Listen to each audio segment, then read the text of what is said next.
aurait pu construire des téléphériques ou faire venir des hélicoptères, faire un altiport ici ou pouvoir monter en chenillette ou en motoneige. Ce n'est pas du tout notre idée.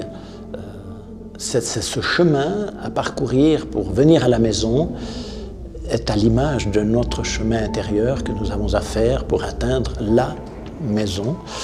Et ça demande un effort, ça demande une certaine attention, ça demande un certain bagage aussi.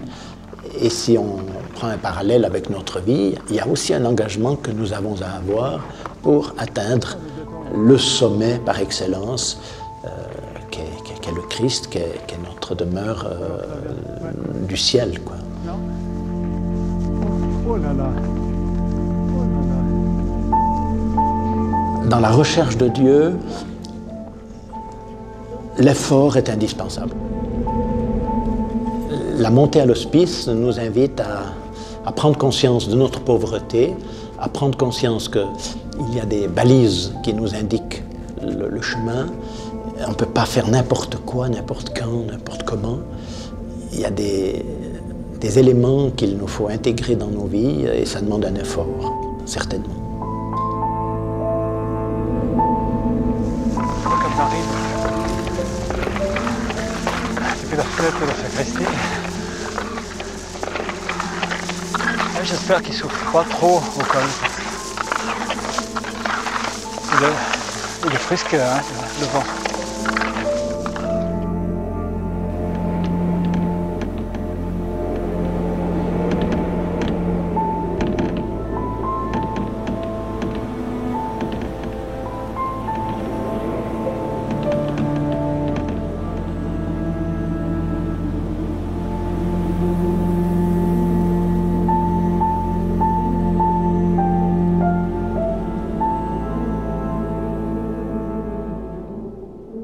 Comment faire ressortir qu'ici, à l'intérieur de cette maison,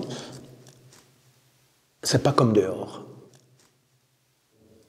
D'une manière ou d'une autre, vous voyez ce que je veux dire? Dans le monde, c'est comme ça, on entre dans cette maison, ça me paraît important. Surtout quand il y a du vent, quand il y a la tempête, quand il y a des choses extérieures qui nous bousculent, qui nous font peut-être mal, dans lesquelles on a croché, on a lutté. On arrive comme dans un oasis ou un havre de paix ou une cabane, on ouvre la porte et on entend ce des gens qui entrent. Ou de même, lorsqu'on arrive au poêle, dans cette salle d'accueil où on se fait offrir du thé, les gens se mettent sur ces bancs et prennent leur tasse de thé et à la première gorgée, il y a quelque chose qui fait que la personne, elle apprécie, elle a déposé son sac, elle entre dans un lieu ou un état qui est différent d'avant. Ça, c'est très important. Revenir chez nous. Celui-là, il est 5 maisons. Salut Jean-Michel, ça va? Bien. Mon patron. Quelle montée, super, oui. Magnifique. Ouais, quand même un peu froid, hein, ça boue. Bien. Oui. Bien monté. Super, ouais, trop content. Trop content. Heureusement que le... Comme ça, mais c'est super. On se réjouit de vous accueillir et de vivre ce temps ensemble. Ouais, merci. En tout cas, ça fait du bien d'avoir du thé bon chaud. Hein, parce que, mine de rien, c'est quand même exigeant, quoi, cette montée. Tu ne montes pas aussi facilement. Avec beaucoup de monde, du va-et-vient. Voilà. Ah d'accord, vous êtes plein là ou bien vous êtes... Oui, là, on est pratiquement plein. Oui. Ah, ouais. Voilà. Les gens sont en vacances. Ça circule, quoi. C'est vrai que j'aime bien monter et puis prendre le temps. Tout ne va pas vite en montagne. On ne peut pas zapper puis passer de la maison à l'hospice, mais on monte gentiment, quoi. Et du coup, on a le temps de partager en montant, on a le temps d'arriver ici. Puis bon, on sait que l'hospice nous attend, la communauté, la famille, enfin voilà quoi. Vous êtes un peu notre deuxième famille ici en haut, donc du coup c'est vrai que on se réjouit chaque fois d'arriver.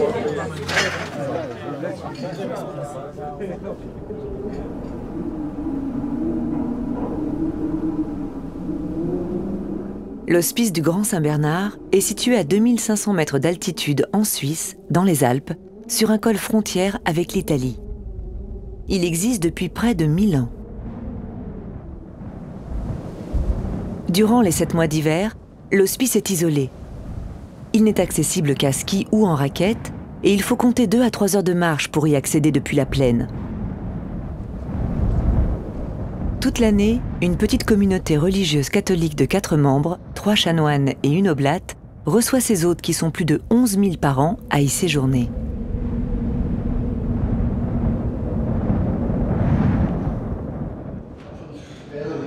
Quand on rentre dans cette maison, gravé sur le mur, dans le hall d'entrée, ici, le Christ est adoré et nourri.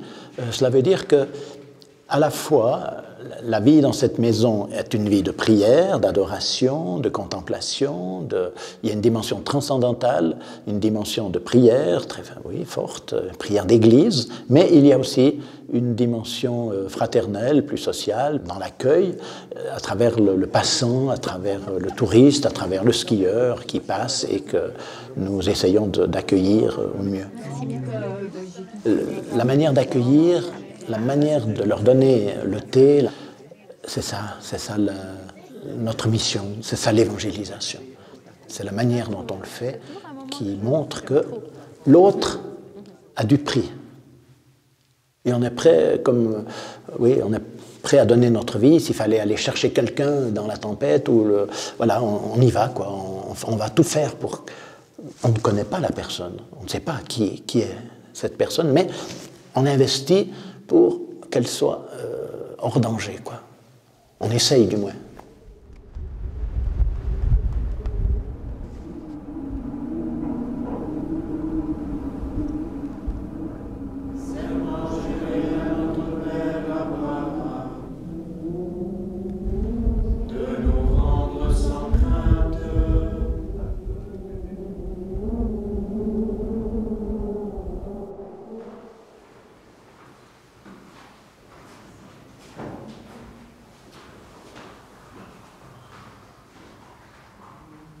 Grâce à la tendresse, à l'amour de notre Dieu. Quand nous visite l'astre d'en haut, pour illuminer ceux qui habitent les ténèbres et l'ombre de la mort, pour conduire nos pas au chemin de la paix. Salut qui nous arrache à l'ennemi, à la main de tous nos oppresseurs, Amour qui montre vers nos pères, serment juré à notre Père Abraham, pour les siècles des siècles. Amen.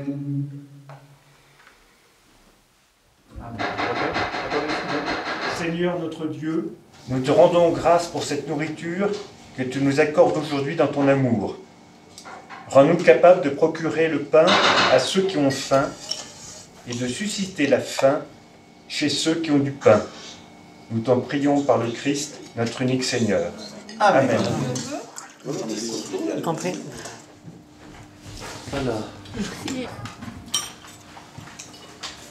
La communauté religieuse forme le cœur de l'hospice.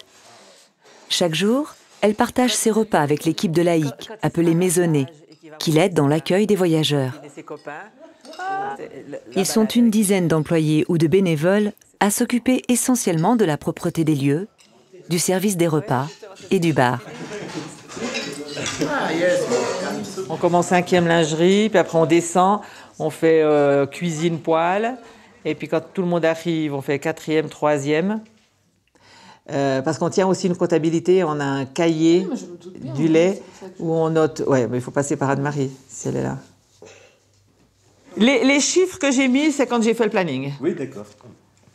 Ça peut augmenter ou diminuer. En arrivant ici en haut, on est tout de suite happé par ce quotidien qui est d'entretenir une maison. Ça, c'est la pratique numéro 1. C'est le ménage. Bien. Et c'est au travers de toutes ces actions, présences dans les petites choses de la journée, que nous sommes invités à les habiter. Un peu, on pourrait dire les sublimer, pour qu'on puisse les offrir, les recevoir. Avec ce sens de respect et de bienveillance par rapport aux autres qui vont arriver, et de le faire avec cette joie pour que ça rayonne dans les couloirs, qu'on passe le balai de manière joyeuse, décontractée. Voilà. Ça va, on a managé ça. Toc, toc, toc.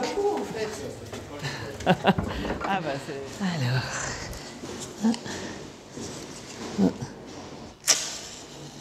Quelle était ma vie? J'avais un travail vraiment qui me plaisait, des collègues super, j'avais une vie sociale riche, j'étais engagée en paroisse, j'avais beaucoup d'amis, je sortais beaucoup.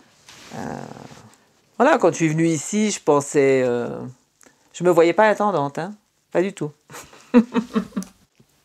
Ni laver les chaussettes des chanoines, ni... Avant, j'avais une femme de ménage.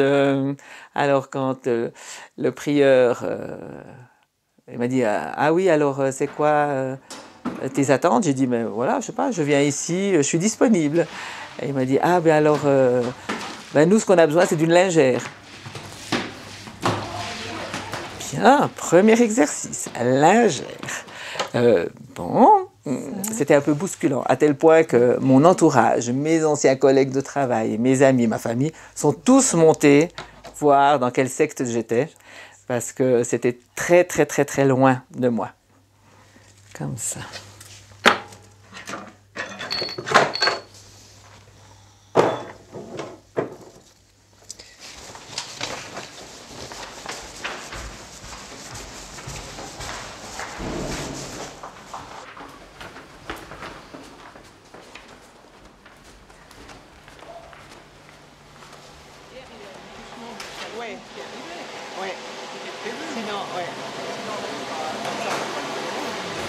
Alors on fait comme ça?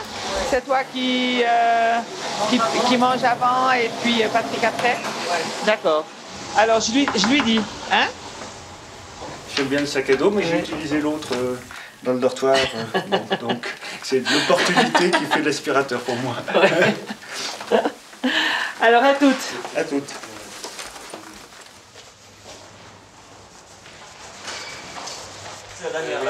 Ça c'est la dernière pour ce soir. Ok. Et puis on continue, on s'avance pour demain. On continuera, ouais. Et puis on continuera cet après-midi. Ben là, vous pouvez faire jusqu'à midi. Oui. Et puis on continue cet après-midi. Ok, très bien. Ça marche. Pas de problème. À toutes.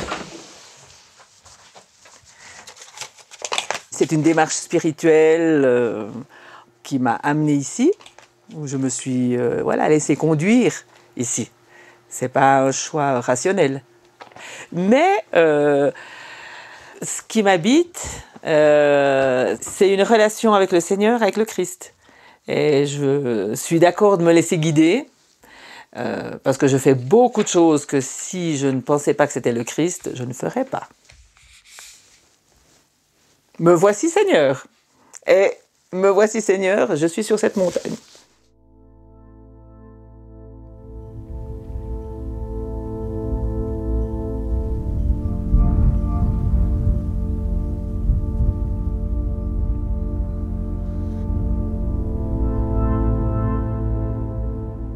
La montagne est majestueuse, puissante et magnifique, mais elle peut frapper à tout moment. Les croix autour de l'hospice rappellent que les avalanches, les tempêtes et le froid extrême ont fait de nombreuses victimes.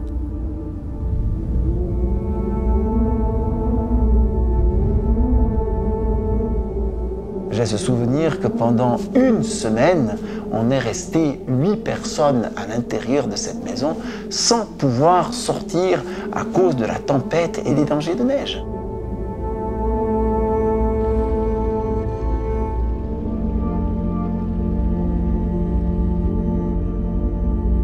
Mais la maison est suffisamment vaste.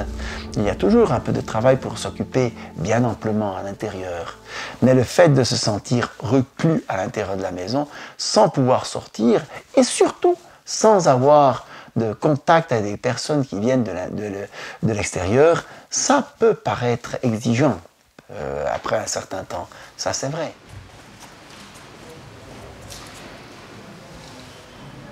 Quand le prévôt de l'époque m'a nommé ici, il m'a assigné cette fonction de faire présence dans la maison. C'est un mot tout simple apparemment, mais qui a une grande portée dans une maison comme celle-ci. Hein. Faire présence sacerdotale au cœur de la maison, c'est d'abord bien sûr être disponible à l'accueil, être présent dans la maison auprès des autres qui arrivent. Comment? Ça va? Ça va. Bonjour. Vous avez fait bonne route? Oui. J'apporte d'abord le contenu et puis vient le contenant. Voilà. Alors, pour décrire un petit peu la vie ici à l'hospice, vous savez qu'on a les temps de prière bien déterminés, le matin, la midi, le soir et avant d'aller au lit.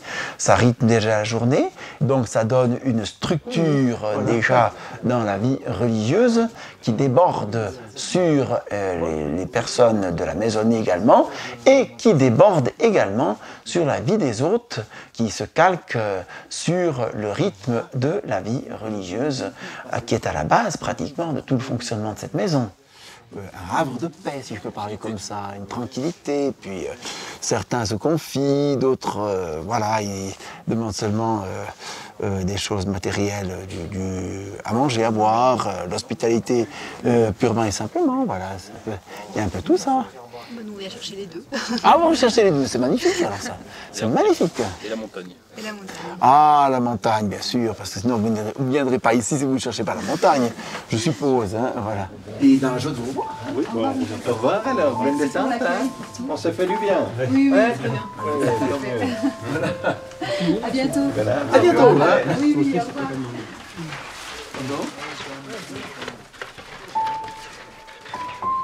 Et puis en étant ici, je me rends compte que la dimension de la montagne m'aide à approfondir une relation profonde avec le Seigneur.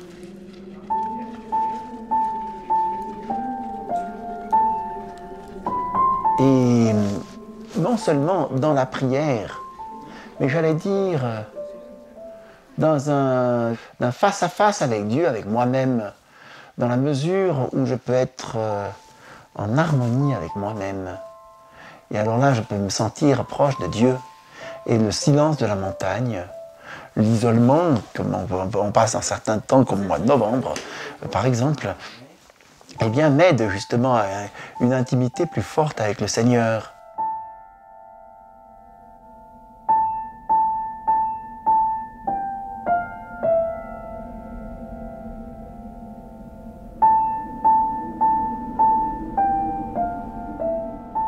Saint Bernard est né au XIe siècle, vers 1020, dans une famille noble. Il choisit la vie ecclésiastique et devient archidiacre d'Aoste. De cette ville située en plaine du côté italien, il voit des voyageurs arriver de la montagne, transis de froid, ayant échappé aux avalanches ou ayant été dévalisés par des brigands. Cette route du col, entre l'Italie et la Suisse, était l'une des plus fréquentées et des plus dangereuses pour franchir les Alpes. Ému par la détresse de ces hommes et de ces femmes, et avec le soutien de puissants souverains, Saint Bernard décide de créer en 1045-1050 une maison religieuse sur le col, à 2500 mètres, pour leur venir en aide et sécuriser le parcours.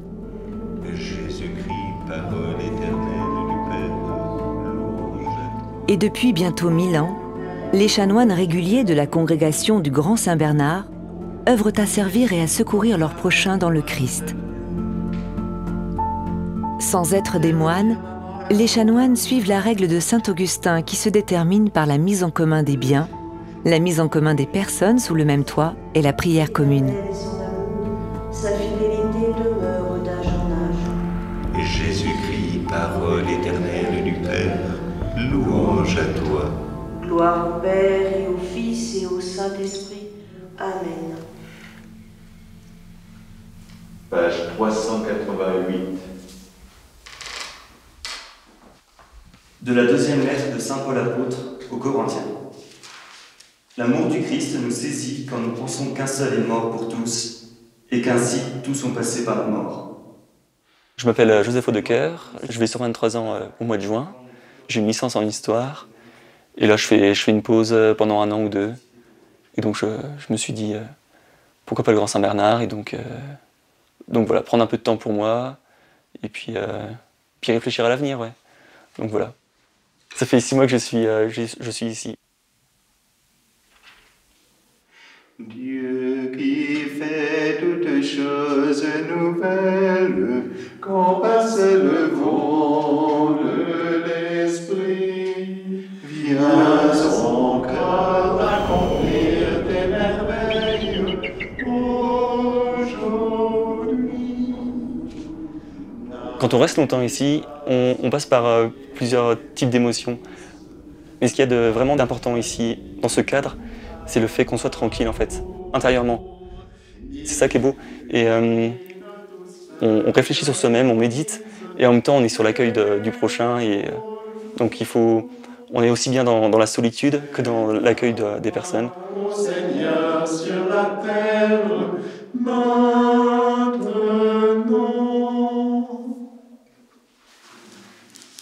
Enseigne-moi, Seigneur, le chemin de tes ordres. Montre-moi comment garder ta loi. Le fait qu'il y ait une communauté religieuse a influencé mon choix de venir ici à l'Hospice du Grand Saint-Bernard. Pour moi, c'est avoir une présence spirituelle.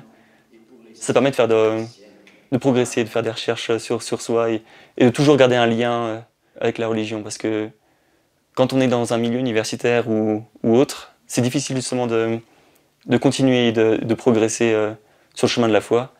Et le fait qu'il y ait une communauté, le fait qu'il y ait des offices et qu'on puisse y participer assez librement, c'est important. Ouais, en tout cas, c'est non négligeable. Et donc,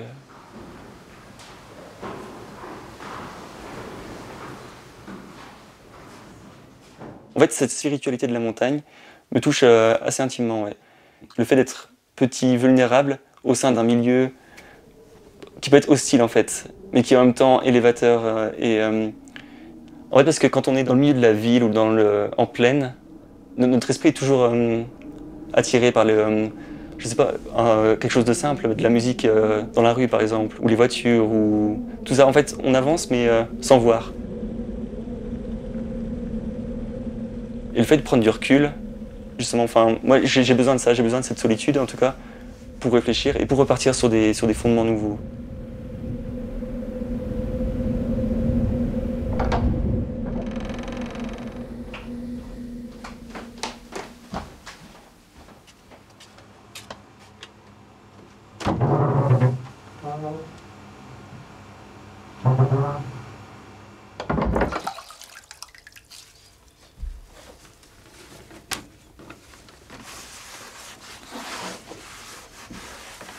Je pense que ce qu'il y a de difficile à vivre ici, c'est le fait d'être dans un milieu professionnel, en même temps dans un milieu spirituel. C'est ça. En fait, il faut réussir à trouver sa place. Et puis vivre tout le temps avec les mêmes personnes, on apprend à se connaître en fait. On connaît les autres. Et c'est ça, on voit dans la vie que la vie en communauté, c'est loin d'être facile. Et donc c'est assez formateur là-dessus. Et donc à partir du moment où on arrive à faire le pas en fait, et à dépasser tout ça, et ben c'est juste que du bonheur. C'est beau et puis c'est... ouais.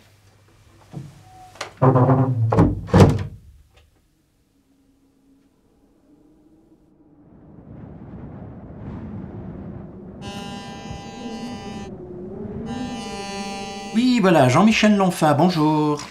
Bonjour, Père Jean-Michel Lonfin. Je vous appelle à propos de ma venue à l'hospice. J'emporte 2 valises. Oui. Est-ce que vous auriez il y aurait une possibilité de monter en motoneige?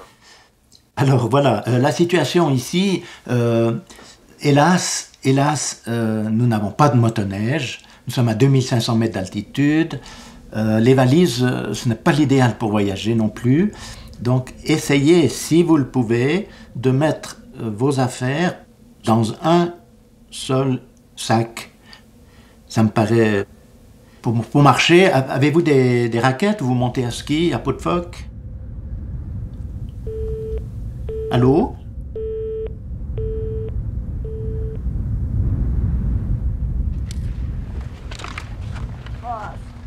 Immolé par amour, tu nous redonnes de vie. Tu promets le retour du jour après la nuit. Agneau de Dieu, Seigneur, prends pitié de nous. Agneau de Dieu, Seigneur, prends pitié de nous. Dans les entrailles et tire et on ouvre et on offre. Devant ton cœur immense, agneau de Dieu, Seigneur, prends pitié de nous. Agneau de Dieu, Seigneur, prends pitié de nous. Agneau de Dieu,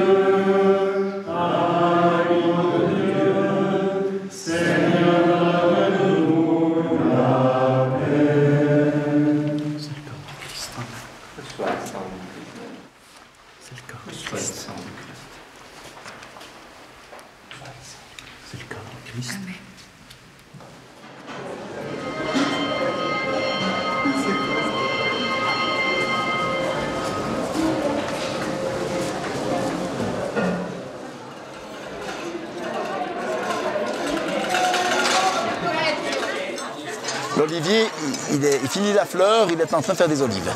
Il faudra revenir pour goûter les olives de l'hospice. Mais vous arrivez à faire pousser des plantes dehors, là? Non, tout à l'intérieur. Ah, ok. Les seules plantes qu'on peut faire pousser à l'extérieur, c'est des petites pensées qui résistent au gel. Parce qu'il peut geler tous les mois de l'année. Ah. Tous les mois de l'année, oui. Bien.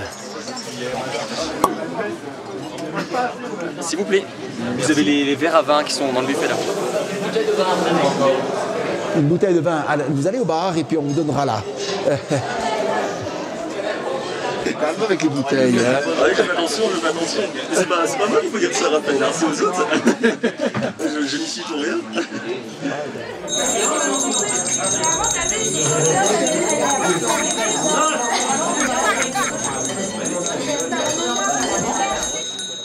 Bonsoir à toutes et à tous et bon appétit. Merci d'être là parce que la présence des hôtes donne tout le sens à cette maison. Parce que si les hôtes ne sont pas là, on se demande à quoi sert notre travail ici sur la montagne. Donc, sentez-vous comme à la maison chez vous ce soir ici. Et alors, on continue un petit peu la soirée. De toute façon, je vous donne bon appétit, puisqu'on est à la soupe seulement. Et la suite viendra et vous aurez l'occasion de vous en réjouir. Oui, après le repas.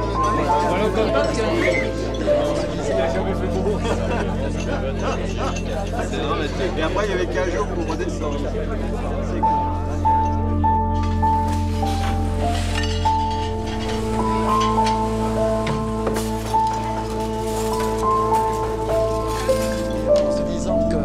Ici à l'hospice du Saint-Bernard en cette saison, on ne peut pas tellement sortir pour aller prendre un verre de l'autre côté du lac parce qu'on risquerait de se trouver devant une porte fermée avec le glaçon au bout du nez. Alors à 21 h, on a la prière du soir avec la communauté des religieux.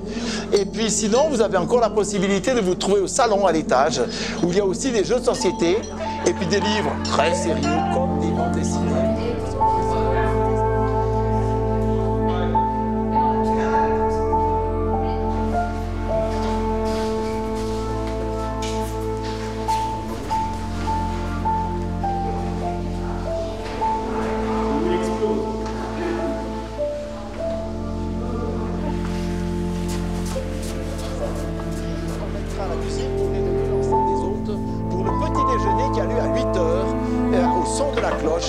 Et pas avant.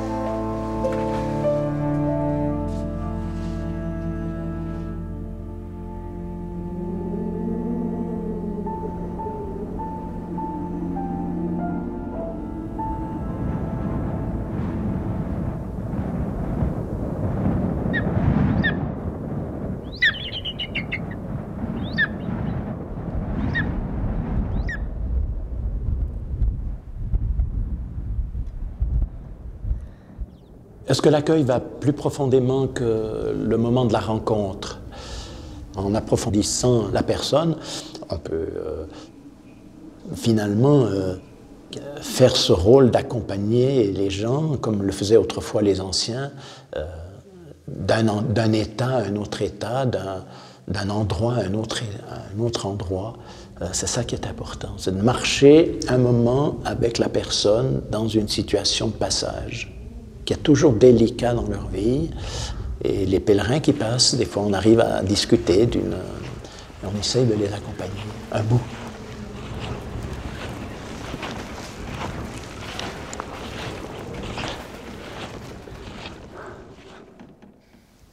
Doris fait le pèlerinage appelé Via Francigena, qui part de Canterbury en Angleterre et qui va jusqu'à Rome en Italie. Sur ce parcours, l'hospice du Grand Saint-Bernard est l'étape la plus élevée. Doris est en recherche. Elle est dans une situation personnelle difficile. Elle vient trouver du réconfort et de l'écoute auprès des chanoines. Ah, bonjour. Bonjour. Doris. Ça va? Ça va bien. La nuit a été bonne? La nuit était bonne. Bon, bien. Merci. Voilà. On veut regarder un peu la route et la marche. Volontiers, oui. Ouais. Les pieds, les cloques, c'est bon? Oui, j'ai pas de soucis. Non, pas de soucis, hein, mais tant mieux. Alors, venez, on va aller là-bas, on va aller à la petite pièce. On va aller. Merci.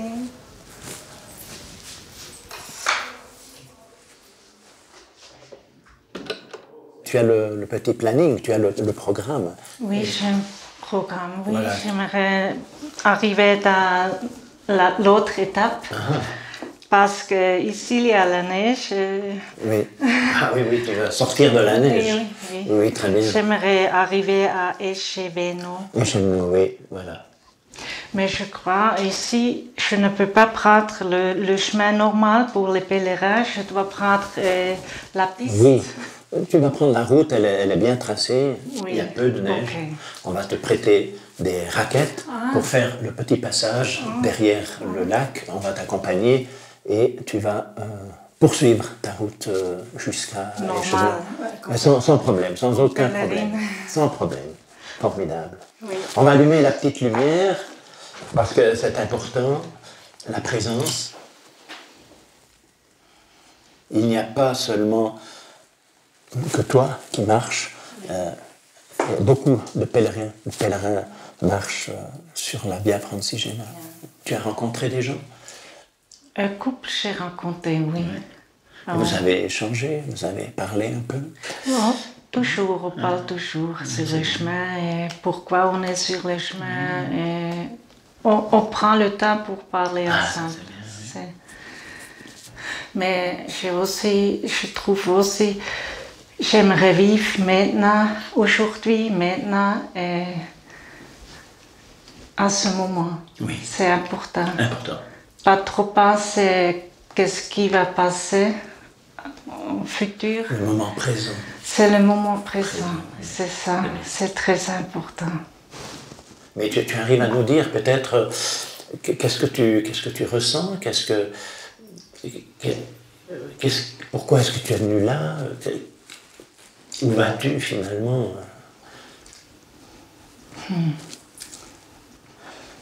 Ça me tire sur le chemin parce que mon mari est décédé en 2014. Okay. Et depuis là, je dois aller être sur le chemin. Oui, tout à fait. Tu es en route avec lui, oui, certainement. Et lui avec toi. Ça me donne beaucoup.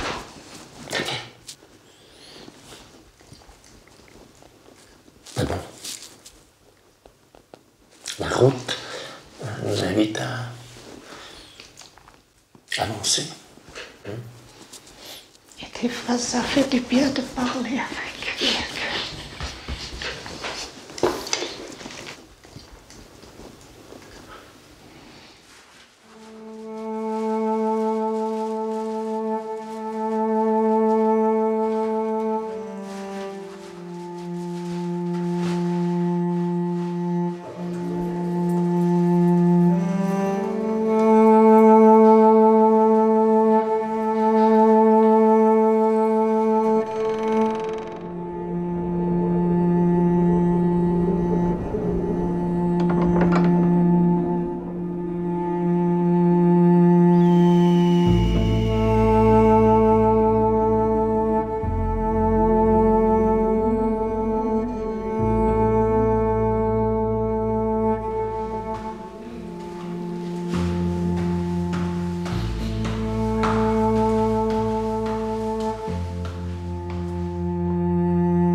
Il n'y a aucun doute que lorsqu'on vit à 2500 mètres d'altitude dans une telle maison, on ressent quelque chose de particulier.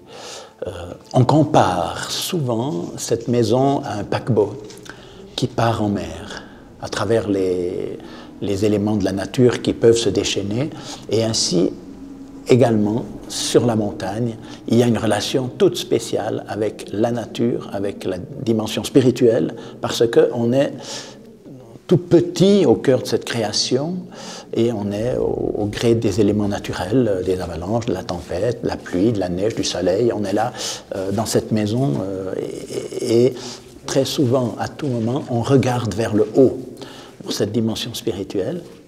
Plus on s'élève dans les montagnes et plus on a l'occasion de redescendre au fond de soi-même pour contempler ce Dieu créateur.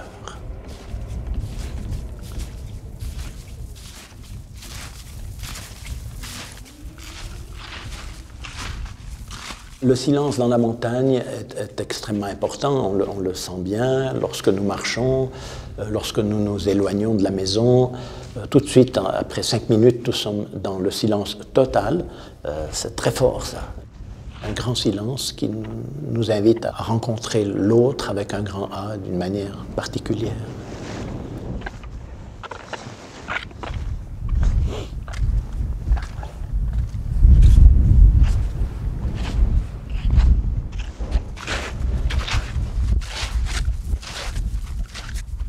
Dans ce lieu, la pureté est un mot extrêmement important et inévitablement le paysage nous invite à soigner cela au cœur de non seulement de cet hospice, mais à l'intérieur de nos vies aussi. Nous sommes invités à garder cette blancheur, si l'on peut dire, hein, intérieurement. C'est très beau. Il y a comme un miroir entre la montagne et l'homme. C'est une école de vie, certes, mais aussi il y a un miroir. Et le soleil, le matin, midi, le soir, fait briller certaines faces de la montagne.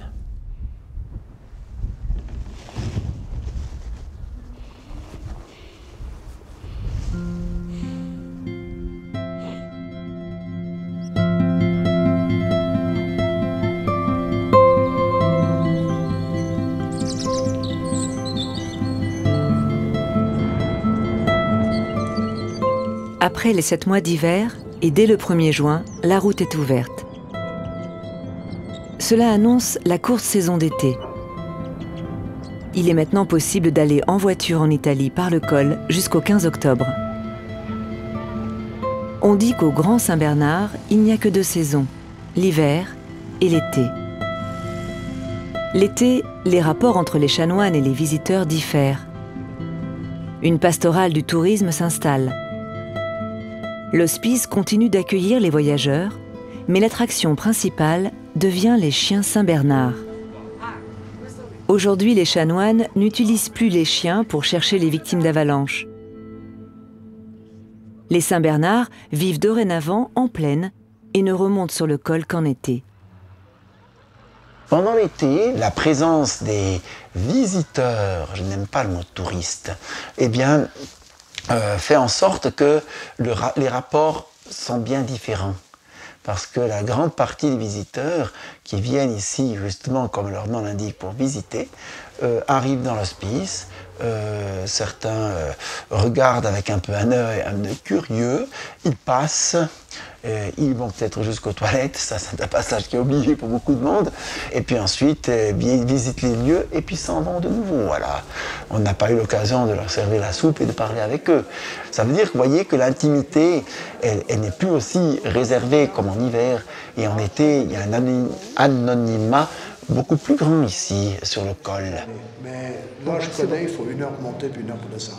Mais là, je ne connaissais pas, puis ça m'a aussi Non, c'est trop raide. Puis la descente est vraiment difficile, je crois. Hein. D'accord. Et alors, dans le tableau de Saint-Bernard, ce qui est intéressant, c'est qu'on voit l'hospice au fond. On voit aussi un marronnier, c'est ceux qui s'occupaient des chiens Bernard autrefois, qui allaient secourir les gens dans la neige. Et puis un chanoine avec les bras grands ouverts qui accueille les pèlerins. Voilà. Vous voulez que je vous montre où c'est ? Voilà, et bien bonne visite. Si vous êtes intéressé par le film, pour l'instant il passe en italien, mais je peux vous le passer après. Et de l'autre côté, vous avez les chiens, les fameux chiens Saint-Bernard, et puis aussi le musée à visiter. Les chiens, avec... c'est des vrais? Ah ben oui, ils sont en chair et en os, mais ils sont très très gentils. Ne t'inquiète pas. D'accord? Allez, bonne visite. Merci beaucoup. Merci.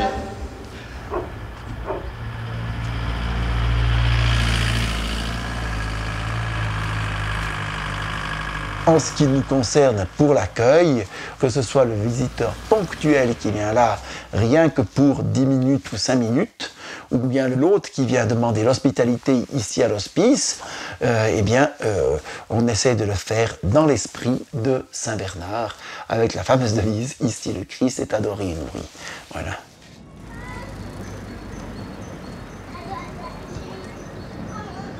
Aujourd'hui, en ce dimanche de juillet, sur la montagne, à l'hospice du Saint-Bernard, c'est une occasion aussi de se dire, tiens, oui, même là, Dieu habite cette maison, Dieu habite ma vie. Et j'ai la joie de pouvoir peut-être le découvrir ou le redécouvrir et l'accueillir d'une manière toute particulière à travers la communion que nous pouvons recevoir tout à l'heure.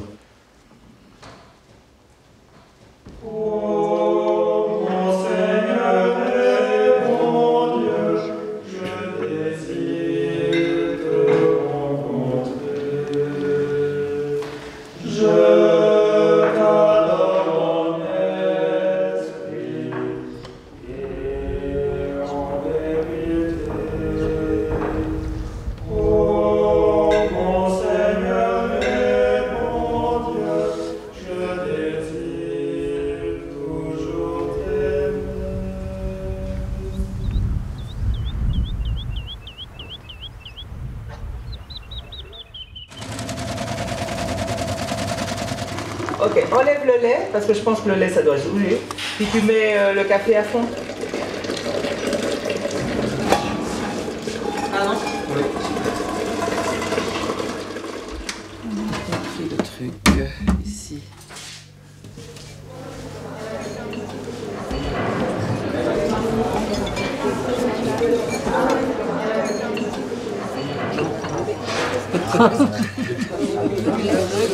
Ma belle-mère est bien.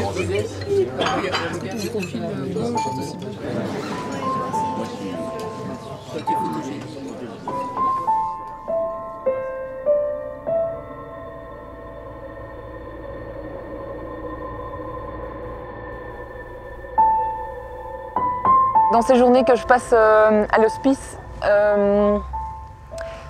je pense que j'y apprécie justement cette hospitalité, ce lieu d'accueil où il y a des gens qui passent, qui vivent d'autres cheminements et qui viennent d'horizons très divers. Et puis, moi j'aime bien cette dimension de grande maison d'accueil. C'est quelque chose qui me parle beaucoup. On sent une hospitalité qui touche.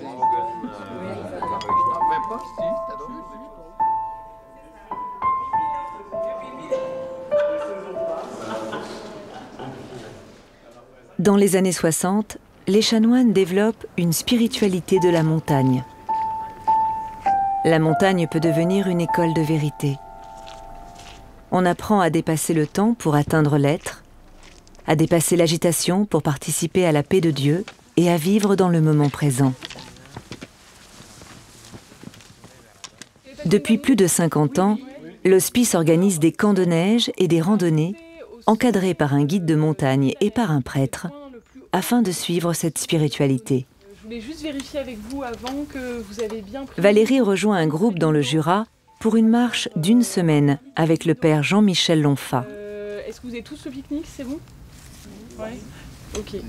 Bon, eh bien voilà. Il me semble que la montée pourrait être un temps bénéfique pour méditer, pour... non, pas tellement pour peut-être bavarder, certes, mais bavarder avec le Seigneur. C'est notre compagnon de route, notre fidèle compagnon de route. C'est l'occasion de lui dire des tas de choses. On va garder un peu le silence au début de la marche. C'est aussi plus facile pour marcher. Et puis on partagera sous le sommet Au moment de l'Eucharistie, au moment de la célébration. Ok? Eh bien. Ok.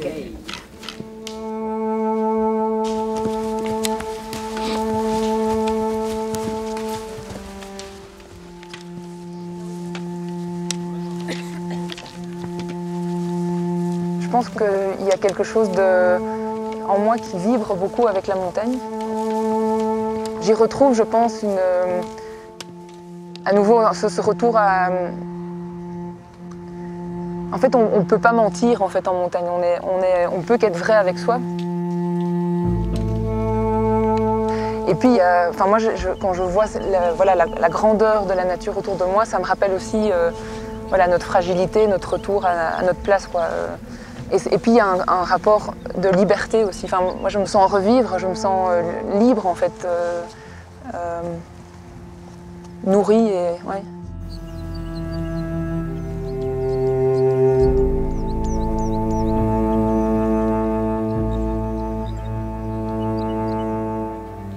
Ce que j'aime retrouver dans les randonnées que l'hospice organise, c'est le retour à la simplicité et à l'authenticité, qui se traduit à la fois par la nature qui nous accueille, parce que voilà, elle est authentique, elle peut être plein soleil comme elle peut être de la pluie pendant plusieurs jours. Et donc c'est un petit peu aussi apprendre à lâcher prise par rapport à ça. Et puis je pense qu'il y a aussi un côté rencontre authentique, que ce soit avec les personnes qui nous accompagnent, que ce soit les chanoines ou les personnes qui viennent aussi randonner. Il y a, je pense, quelque chose de profond aussi qui s'installe dans nos partages et dans nos échanges.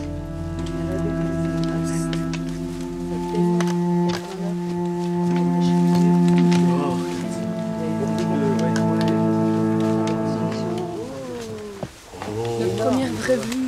La vraie vue. Tu vois où on était? Intérieurement, au niveau de la foi, alors on se rend compte que la vie à la suite du Christ, au cœur de cette ambiance dans la montagne, a, j'allais dire, quelque chose de décatant. Pourquoi? Parce que pour atteindre un sommet, l'homme doit se dépouiller de tout ce qui est encombrant dans sa vie pour se laisser rejoindre par Dieu. Et ici, dans la montagne, effectivement, ça invite à une pureté, à une libération intérieure de soi-même pour mieux se laisser rencontrer par celui à qui nous avons décidé de donner notre vie.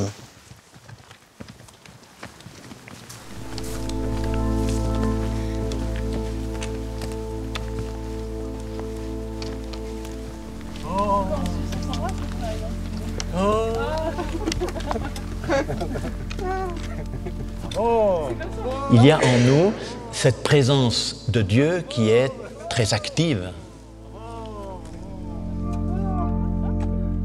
La loi de Dieu, elle nous accompagne. Elle est avec nous. Il est avec nous, le Seigneur de l'univers. Et puis on va comme stabiliser un petit peu cette maison.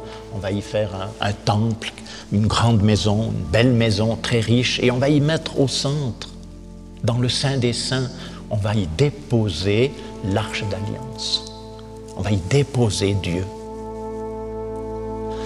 Et un jour, Jésus va nous dire, cette maison si grande, si belle, si riche, détruisez cette belle maison, ce temple, moi, dit-il, je vais le rebâtir en 3 jours.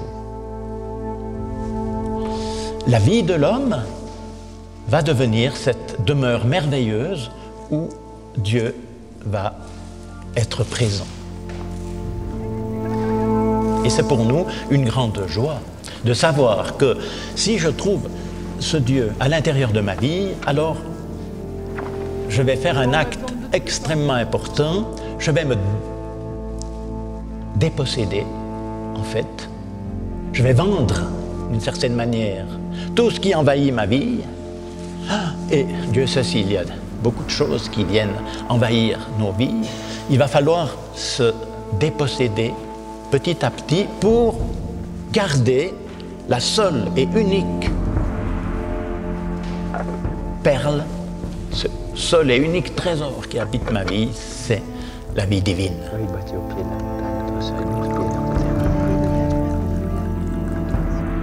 Le Seigneur parle et convoque la terre, du soleil levant jusqu'au soleil couchant, de Sion, belle entre toutes, Dieu resplendit. Je bénirai le Seigneur toujours et partout.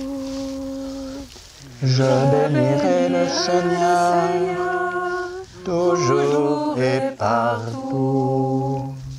Au moment de passer vers le Père, le Seigneur prit du pain et du vin, pour que soit accompli le mystère, qui apaise à jamais notre faim.